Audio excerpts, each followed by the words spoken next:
Welcome to the Elevating Funeral Service podcast. If you want to run a successful funeral home, cemetery, or pet cremation service, you don't have to be the one that has the lowest price. You do need to be the one that offers the most value, provides the best customer experience, and clearly communicates that in your marketing. On this weekly podcast, Ellery and Welton will show easy ways to demonstrate value to families and create differentiation that helps you stand out from the competition.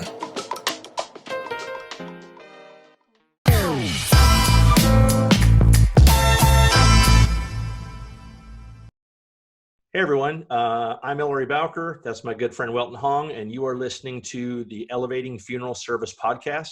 This is a podcast that Welton and I have started. Our goal is to help funeral homes grow their businesses and cemeteries grow their businesses by kind of elevating certain parts of their business. And at the end of the day, we want to kind of help them create differentiation, kind of avoid competing on price, and try to drive more value and show more value in what they're doing. These podcasts are going to be what we're calling teaching podcasts. And what that means is that we're going to bring one idea a week. Basically, if you think about funeral service in a continuum and all the different moving parts, we're going to try to examine one part each week, kind of see how most funeral homes are doing it, talk about, some best practices, and then kind of how to fill that gap. Welton and I both have the privilege of working with funeral homes all over the country. So we feel like we can confidently bring you guys some ideas on how you can elevate some of those business or some of those touch points that you have. And again, the whole idea behind, one touch point at a time is the idea that if you improve one touch point at a time and you do it over time, those will end up being massive results. So instead of a funeral home trying to go out and change everything they're doing, massively, that's usually not going to happen. It's kind of like those New Year's resolutions, right? You try to lose weight, do this, and this, it's better to pick one thing and improve upon it. So we're going to do that kind of each and every week. Okay. So how you doing, Welton? Awesome. Couldn't be better. This is fun. I'm just very humbling again to be here to teach. It's just fun. Good. Well, I'm thrilled to have you here with me as your partner. So what we're going to do is we're going to talk about funeral pricing, and basically we're going to talk about funeral pricing online. This is going to be 2 episodes. The first episode, we're going to talk about the why you should or shouldn't put your pricing online. We'll dive into that. And the second is going to be, if you choose to put the pricing online, how you should put your pricing online. There's lots of different ways to do that. Oh, yeah. So the first thing we're going to do is we're going to talk about why. Okay. And what I'll do is I'm going to share one story that I've got, and Welton's going to share some data, and then we'll kind of get into some of the specifics. Let's talk about what the landscape looks like right now with funeral home pricing. I don't have any data today to know exactly how many funeral homes are showing pricing, but I know it's more than it was yesterday, right? And it's more than it was a few years ago. Excuse me. Our company in 2014, we did a side project where what we did is we wanted to go out and find out what the landscape looked like, who was showing prices online and who wasn't showing prices online, because this subject's been around for a while. There's lots of opinions on both sides of the aisle here. But what we did is we studied 8,000 funeral homes. That sounds like a crazy amount, and it was. Wow. But we physically had people go to 8,000 funeral home websites, and we made 2 passes in this study. It was very quick, but it was just 2 passes. The first pass we made was asking one simple question, which was, does this funeral home show any kind of pricing on this website? Okay, whether it's understandable or, jumbled up, but, could you find some pricing on this website? And then what we did is we took those that did, okay, and which, by the way, was 17% of the 8,000 websites had some kind of funeral pricing online. So the second pass we took, Welton, was, does the pricing online make sense? Was it understandable, or was it something like a big convoluted, complicated GPL, or was it what we call understandable? And out of that, about half. So half of the 17%, or about 8% of everybody, had pricing online that was understandable, right? So you could get some kind of an idea on that. So the reason that I think it's important, and we'll kind of get into the data that you're going to show that's going to support this, was if you look and you ask 100 people that are being forced to shop for funeral services or plan this, if you ask all of them, how many of you would like to be able to have pricing accessible to you as you go through this process? I think it's a fair statement that all of them are going to say yes. Oh, yeah. So if we back up and say 100% say yes, only 8% show it, there's a big gap in there, right? So I know from my experience that every unsatisfied customer, right, every bad customer experience starts with an unmet expectation. Right, you want one thing, you order the big Red Robin burger, and it comes out looking like the McDonald's dollar burger. There's an unmet expectation, right? Therein lies the bad customer experience, the start of it. So I think about that when I think about consumers looking for funeral information and pricing information. They want it, right? Because we want it, and it's not there. And then so you're already starting that relationship off, if you do get to the relationship point, with kind of an unmet expectation. So that's just the data that I have. And again, that was 5 or 6 years ago. So I know for a fact it's a lot more now, but I don't think it's as many as it needs to be. But no, still not enough. But don't take my word for it. Welton has some data to show that I think is really convincing as to the fact that funeral home or consumers are looking for prices online. So Welton, share that data with us, if you will. This will be great. So this is the data I pulled directly from Google. Google has a tool called Keyword Research Tool. And let us know approximately how many people are going on a monthly basis, going on Google, typing in keywords related to cost in the death care industry. And of course, there's a lot more other type of keyword searches. People are going on there, typing funeral home near me, those type of keywords. But these are specifically just people looking for cost. And just look at this. In total wise, nationwide, there's about 76,000 people just looking for anything associated with pricing. And very interesting here is if you look at the top 50 keywords that people physically type in, it could be from mobile device, could be desktop, right?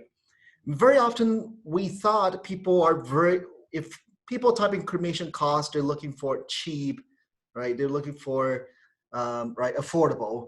But if you look at this keyword, it's the top 50 search terms. Very few of these are talking about they want cheap cremation, low cost per cremation, right? It's very rare until you get to a little bit lower. But people aren't necessarily looking for cheap. They're just, when they don't know how much something costs, they want to do research. They want to type in cremation cost, cremation pricing, not cheap cremation. It's not what first thing they get. I was like, hey, I want cheap cremation. Yeah, that's interesting. And the interesting thing about this too, Welton, I think about, these are the people that specifically typed in cremation cost, funeral costs, et cetera. So you're looking at 22,000 a month that type in cremation cost. But here's what I know, or I'm theorizing, but I'm sure I'm right, is that how many more people are typing in funeral home near me or searching a funeral home's name for the sole purpose of going to that website to find the price. Oh, yeah. So these people are starting finding the price. The other people want the price, but they're just going about it, with a different term, like, Welton's funeral home, and then they're going to go there and then look for the price. Exactly. Yeah. So I feel like that would be, a whole lot more than what you're looking at. A lot more than this, a lot more. And these are problem-aware families, right? They're physically going on Google, they're typing in the search term. Right. Awesome. I'm so glad you got that, because again, that's just not our opinion, right? That's Google's data. And that shows, and again, those are astronomical numbers. So what I thought we would do is I thought we could talk about two things. We could talk about why don't funeral homes show their prices online, right? So we'll kind of get down to, their reasoning. And then we'll kind of switch the empathy test on here, and we'll talk about why we think they should show prices online, if in fact you think they should. So from my understanding and kind of what I see when I've kind of had this conversation before, I think there are 3 reasons why a funeral home will not show their prices online. And I'll throw out a reason, and you can kind of tell me what you think, whether you agree with it or not. But I think the first reason, and a solid one, is that whether you believe this one is valid or not, I think that a lot of them don't show their prices because they're afraid that the competitor down the street will get that price and then use that against them. Now, all the time. My answer, and then I'd love to hear yours. My thought to that is that's probably not a good reason, because I think the neighbor down the street already has your prices. They already know. They already have a GPL underneath the mat on their desk, and they're already using that price against you. So I don't think not showing that because of that is a valid reason or a good enough reason not to. What do you think? I totally agree. Yeah. Whenever I talk to my clients, hey, do you know the pricing of your competitors? They all know, right? Yeah. They price shop, right? They do secret shopping. They will call. They already know their competitors' pricing. Right. Yeah. I'll throw one more thing out there. If you don't show your pricing because Mm-hmm. you're afraid your competitor is going to use it against you, Mm-hmm. I think that you will, and I think I'm right, I think that you will lose more calls because Great. people come to your website and you don't have pricing. I think you'll lose more calls because of that than you will because you show the price and your competitor uses it against you, right? Agree. The back button is one of the biggest buttons on the keyboard, Oh right? yeah. And we're an impatient company or people, and if you don't find what you're looking for, you will hit back and go to the next one. Okay, Yeah. so I think that I think not showing it because you're afraid you're going to lose calls, maybe doing the opposite of what you think. I agree.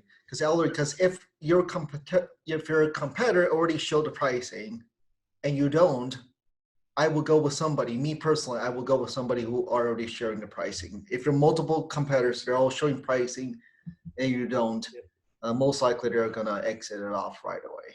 And the sad part is you could be less. Yeah. You could actually be a better value, Yeah. but they don't know it, right? Because you're putting the onus on them to have to call you. Right. And the other ones are not. So it's not always going to be the best service provider that gets the call. It's going to be the one with the best messaging and the one with the least path of resistance. Okay, might have to edit that tongue twister out. Yeah, whoever makes it easier, right? People gravitate toward what's easy. All right, so that's the first reason. I think the second reason why, and I think this is really a solid reason, and I understand it, is they don't feel like they can give an accurate price because they need more information, right? Like how much is a cremation? It's hard to answer without saying what you want. My idea on that, I don't think that's a reason not to, only because I don't believe that people are looking for a down to the penny price. I think they're looking for a range or they're trying to find out an idea. And because we're in the funeral business all the time, it's easy for us to forget that the person searching right now may have never even been to a funeral. Maybe they have just no idea what a funeral should cost. They probably have an idea that it's expensive or they've listened to somebody else say it's expensive, but they just don't know. And they just want to know what it's going to cost. So I don't think that's a good reason why. What do you think? Yeah, totally agree. Because, right, many of them might thought it's going to be, I don't know, very, very expensive. Exactly what you say, Ellery. And then when they come here, it's like you can put from, now at least they get a ballpark. Oh, wow, I didn't know that this is actually more affordable than I thought. Yeah. Right? So you're missing out on those who could actually afford your services. Yeah. And again, neither Welton nor I are passing judgment. I mean, you run your funeral home the way you want to run your funeral home. I'm only talking about it from a consumer standpoint, and kind of what I think that the reason some funeral homes don't show it maybe isn't, in other words, it may be doing more harm than good because they're doing that. So I think the whole from, right, like a cremation with a memorial service starts from, and then you go up from there. I think consumers are smart enough to know that the final check amount is going to be dependent upon what they choose and some of the bells and whistles they choose. So, okay. The third reason why, and I think this is probably one of the deeper rooted problems, is they feel like they can't explain the price. So, I charge $2,400 for cremation. The next guy charges $1,800. A consumer says, Ellery, why do you charge $2,400? And I say, because we serve you better, right? I mean, they have a hard time explaining that. And so they don't put it on there because they know that it's going to be much easier to explain it if that family is sitting in front of them in the arrangement room, right? There's already a relationship going on. Unfortunately, today's world, people, you're going to have to win the call before the call, meaning you're going to have to get them past that first hurdle to call you.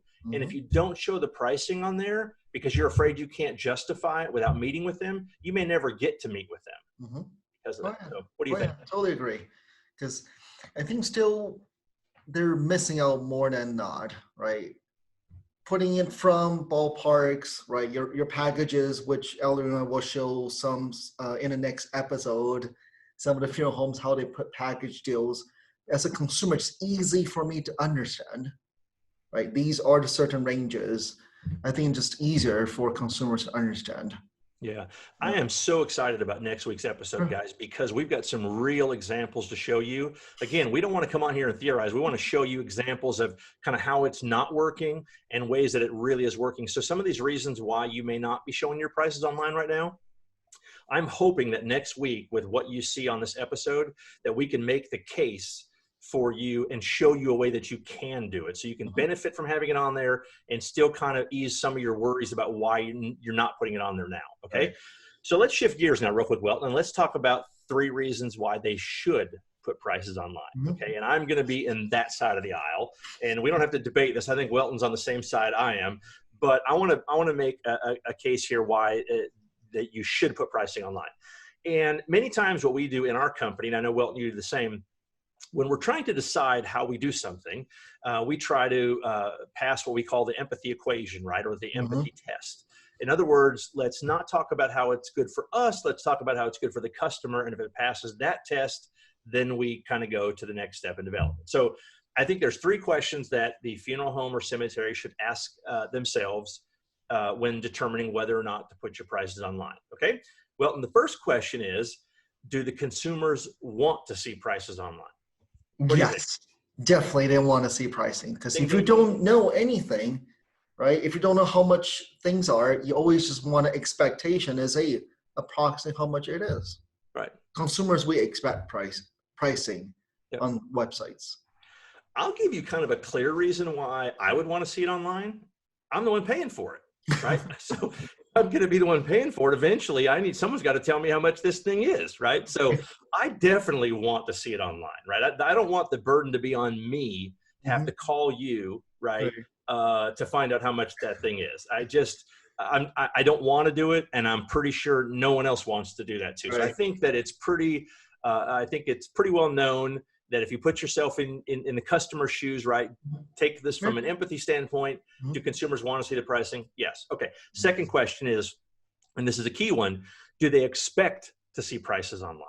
Do funeral consumers, when they're shopping around, do they expect to be able to find the price when they go to your website? What do you think? Yes, definitely they expect to see pricing. Again, not the exact pricing as to what you know, the LRE is a ballpark. What's included, approximately what's included in this price. Because they're shopping around. That's the whole thing here is, with prevalence of mobile device, with desktop, so easy to hop from one website to the next, to the next. Now they're trying to do their homework. Oh, wow, approximately this is this, this is this. They're basically using price plus value to see, hey, what's included in this and that. So they do to put pricing on there. And I would expect, right, whoever has pricing on there typically might be the one to win. Yeah, good points. I'll come back to one thing, that every bad customer experience starts with an unmet expectation. So if they expect, that is so right. If they don't, you're already starting what I call behind the 8 ball. I also know that as a business, whether it's the funeral business or any other business, we're judged by what others do.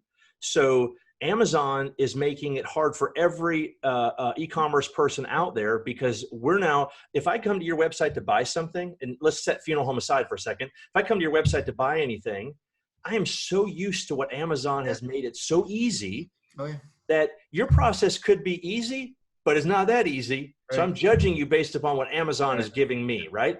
So I think that if every other category in your life, every other purchase, every other anything you can find pricing on, to come to a funeral home website and not find pricing is like coming to a screeching halt. They don't understand why. They do expect it to be there. And I was talking to you about this before, but you know, I went to Disney World last year with my family. I didn't speak to a human being until I got there. Everything was planned online. I mean, the first words I heard from anybody on the Disney side was when I walked up to the desk and the lady had the ears on, you know, welcome to Florida, you know. So we expect to be able to plan and to you know, make arrangements to do all this other stuff online. Okay. The third question, and we'll wrap this one up, and this is the true empathy question, is would it help your consumer, right? Would it help them if they if the prices were online? What do you say? Definitely yes, again, right? I think most consumers, again, they want to do more research before they call you. They do, right? They will compare, again, multiple websites. They just want to get a ballpark, do a little bit more research, get a little bit of comfort feeling before they call you, so they don't feel like they're gonna get cajoled when they call you up. Yeah, great. I think the answer to that question lies in another question, which is, do we believe that a consumer is looking for an exact price, or do you think they're looking for an idea? If you believe they're looking for an exact price, then that's a different path. But if you believe that they're looking for a range or an idea or a starting point, then the answer is absolutely it would help them. Oh, yeah. And again, it's not always the best provider. It's not always the cheapest provider. It's the one that makes it the easiest, one that guides that family. Because your job as a funeral home, that website's job first is to guide them to the next step, Right. and I think about, in copywriting, I learned early on that the goal of the first sentence is to get somebody to read the second sentence, right? And That's so, right. That is totally right. Yeah. And so with a funeral home website, the first thing to do is to instill trust and confidence. And then the next step is to get them to understand that you have what they want and to let them explore. And then, so you have to guide them. And so when there's a roadblock like pricing, it's like a tree across the road. They don't want to go any further. They can't go over the tree and can't go around the tree. So they stop and they back up and they go somewhere else. So I think it does help them. Oh, yeah. So next week, we're going to talk about how to show it. So we're going to assume that we've made the case that you should show it. So if you don't tune in next week, I know you're not going to think it's a good idea. But if you do tune in, I'm going to know that you believe us, that it's a good idea. And we're going to show you some really, really good ways to do it that will alleviate some of the fears about why you don't want to do it and how it can help that consumer. And I think that you guys will really get a lot of value out of that next episode. So we're brand new at this. So if you have any feedback for us, any ideas on how we can make this better, anything you want to hear from us, or if you think it's terrible, tell us that too. So we do appreciate you guys listening. Any final thoughts, Welton? No, it's fun. So next episode, we're going to share our screen, show you concrete examples. Yeah, it'll be just fun. Yeah. And so on the bad examples, we'll redact the names to protect those. We're not trying to embarrass anybody, and we're not making fun. I promise you. We're not judging anybody, by the way. We just want to show you an example of, what we think works well and what we think doesn't work well. And then you guys can kind of form your own opinion on that. So again, thank you for watching. We look forward to talking with you guys next week. So until then, talk to you later.